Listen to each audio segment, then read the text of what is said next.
রাজধানীর মোহাম্মদপুরে মৎস্য ও প্রাণী সম্পদ মন্ত্রণালয়ের উপদেষ্টা ফরিদা আক্তার ও বিশিষ্ট চিন্তক ফরহাদ মজারের প্রতিষ্ঠান প্রবর্তনে পেট্রোল বোমা নিক্ষেপ করা হয়েছে।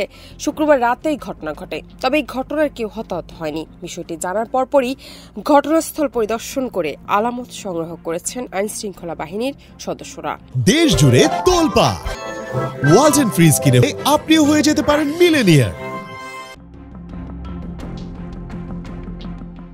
মোহাম্মদপুর থানা পরিদর্শক হাফিজুর রহমান জানান, শুক্রবার রাত ৯টার দিকে মোহাম্মদপুর স্যার সৈয়দ রোডের প্রবর্তনা নামক ওই দোকানে এই ঘটনা ঘটে। পরে পুলিশ ও সেনাবাহিনীর সদস্যরা ঘটনাস্থল থেকে পেট্রোল বোমার বোতল উদ্ধার করে। এই ঘটনায় সিসি ক্যামেরায় ফুটেজ সংগ্রহ করা হয়েছে। হাফিজুর রহমান বলেন, কে বা কারাই পেট্রোল বোমা নিক্ষেপ করেছে এবং কেন এই ঘটনা ঘটিয়েছে তা এখনও নিশ্চিত হওয়া যায়নি। পুলিশের এই কর্মকর্তা বলেন, পেট্রোল বোমার বোতলে আগুন ধরিয়ে ছোড়া হয়েছে, তবে আগুন পুরোপুরি লাগেনি। টিনের চালার উপর থেকে বোতল জব্দ করা হয়। এই ঘটনায় কারা জড়িত তা সিসিটিভি ফুটেজের তথ্য বিশ্লেষণ করে শনাক্ত করার চেষ্টা চলছে।